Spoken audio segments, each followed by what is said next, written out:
Agriculture, I feel like, is very removed for a lot of our families and students.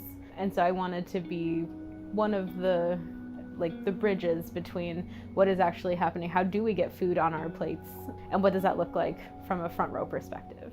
Because I feel like a lot of media, it gets very much so biased and jaded in a negative way, so I wanted to see it for myself. What did all of this look like? That's part of the reason that I applied to go to the On the Farm experience up in Portland, Oregon. And that experience was fascinating, because I feel like I have also been very removed from that whole process and very disconnected about how does food actually get to all of our tables. The whole experience was fascinating, seeing all of the different farms that we went to up close and trying to figure out ways that I could bring that more to students in an urban context, because they're very far removed from what's happening. The On the Farm experience helped my understanding with the beef industry by just really enlightening me to the realities of what happens on a beef farm. It provided more information, more in context information. Like, for example, when we actually got to see the Simmons Beef Cattle Ranch and seeing, like, okay,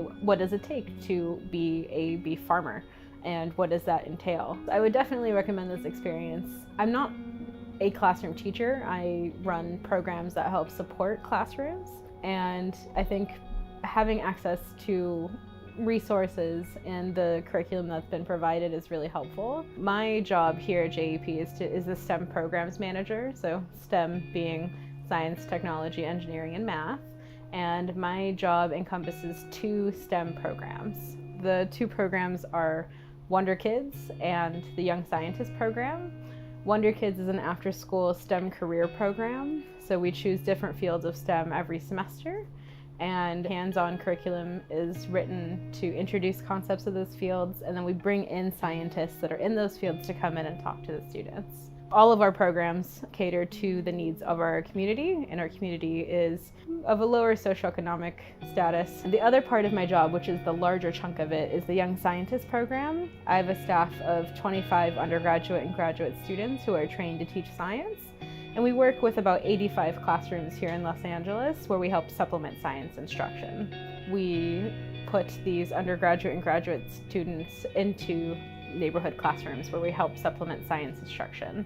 So all of the curriculum for the program is aligned to the next generation science standards, and it's completely free. It's at no cost to the school. It's really to provide a STEM service for teachers in elementary schools. For me, I did not realize how tech-heavy the farm industry had become. And maybe I think a lot of my students and teachers think the same way, that, you know, when they think of a farm, they think of someone that's growing vegetables and has fields of cows and they're feeding them, and then that's about it.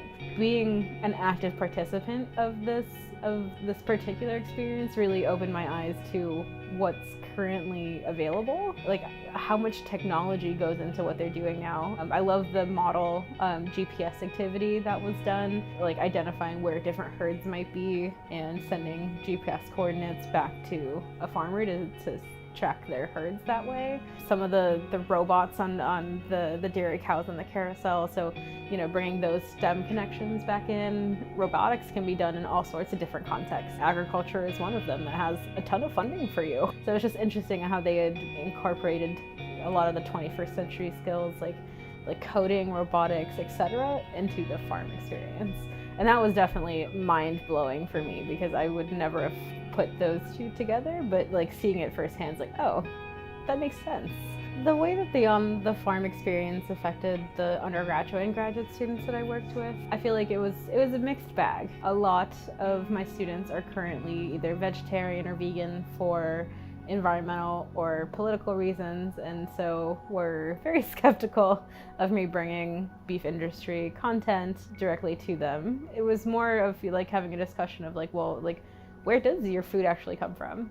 You know, even if you are making these choices to be vegan or vegetarian, like, where is that food coming from? They're probably similar farm situations. How does that get from wherever it is to where you are now consuming it? Like, where is your food actually coming from? Like, do you know the answer to that question?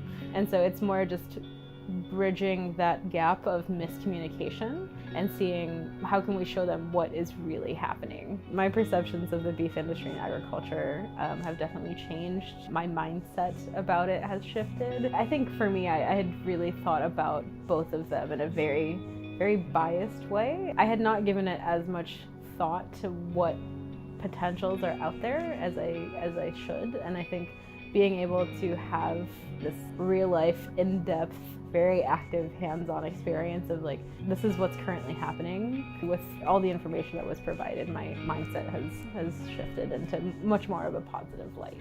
I would like it to reach further than just our programs. I think that a lot of people need to be educated on the current realities of what brings food to your family. There's definitely some ways to look at some of the concepts that were learned during the experience and then tie that into food desert issues here in Los Angeles. Before the experience, I don't think I had enough of my own context and my own experience that was farm related to actively be able to bring that into a classroom. Because of access to these different locations and resources and opportunities, it's much easier to now be like, yes, there are many, many, many, many different STEM fields. And even if you choose in one STEM field, there are many contexts in which that STEM field can be applied. There's a lot more ways that young learners can now train themselves with a certain skill set that they can succeed in different STEM fields, one of which could definitely be agriculture.